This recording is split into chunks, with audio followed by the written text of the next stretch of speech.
Hey everybody, welcome inside CSM Studios. I'm Zach Cook, and coming up on the 9 p.m. edition of CSM Sports Center. The Leafs hit the ice in Tampa Bay to take on the division-leading Lightning. James Van Riemsdyk, 32nd of the year, gets the Buds on the board, 1-0 Toronto. Plenty of question marks were raised about the Toronto Maple Leafs back end headed into this season, but they'll go into tonight's divisional tilt against the Bruins after posting back-to-back shutouts against the Rangers and Islanders. Shane, we'd be remiss if we didn't talk about this off the top. James Paxton, a Canadian boy, goes into the Rogers Centre and does something no Canadian has ever done on the bump.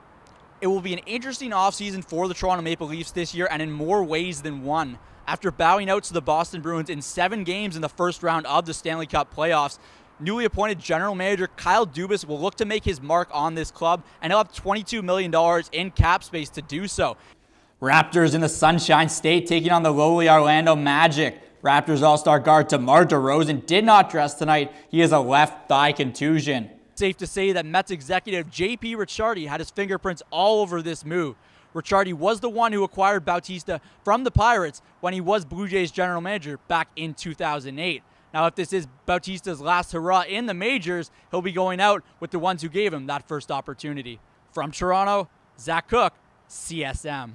Well, Ainsley, Mike Babcock made it pretty clear that the Leafs were looking to upgrade at the fourth line center position, and Thomas Buchanan is exactly that. The Leafs are going to collide with either Tampa Bay or Boston in the first round of the playoffs, and he wanted to have that distinct advantage at the fourth line center position, and now he does over Sean Kuraly in Boston and Cedric Paquette in Tampa Bay. Head to the fourth now, where DeLon Wright, a key member of the bench mob, drives the lane to put back 2 of his 10. Look at those hands, magic.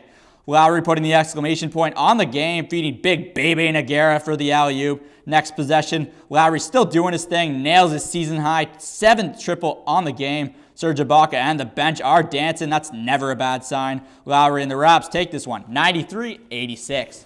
There is a guy in the minors right now, though, with the Raptors 905. You have to take a look at Jerry Stackhouse and see what he's done with the younger talent with the Raptors right now and how he's been able to develop them, whether it's Pascal Siakam, Fred VanVleet, Norman Powell, those kind of players he's really helped develop and put into this Raptors system. So if they do look inside the organization, you would have to think that Jerry Stackhouse is a name to remember. You still have those Boston Celtics in the East. Brad Stevens at the helm, a mastermind that he is as the head coach of this Celtics team. So I guess you could say it really depends on what LeBron decides to do before the Raptors can decide this offseason. Chris, one thing about him right now is that he's pain-free, and that's the first time in a long time that we can finally say that. He's swinging confidently with the club for the first time in 5 years, and he's finally back to finishing around his left shoulder with his follow-through, and that's really important for him to be successful. And oh yeah, Chris, I didn't even mention he's swinging his driver at 129 miles per hour right now. That's the fastest on the tour at the moment.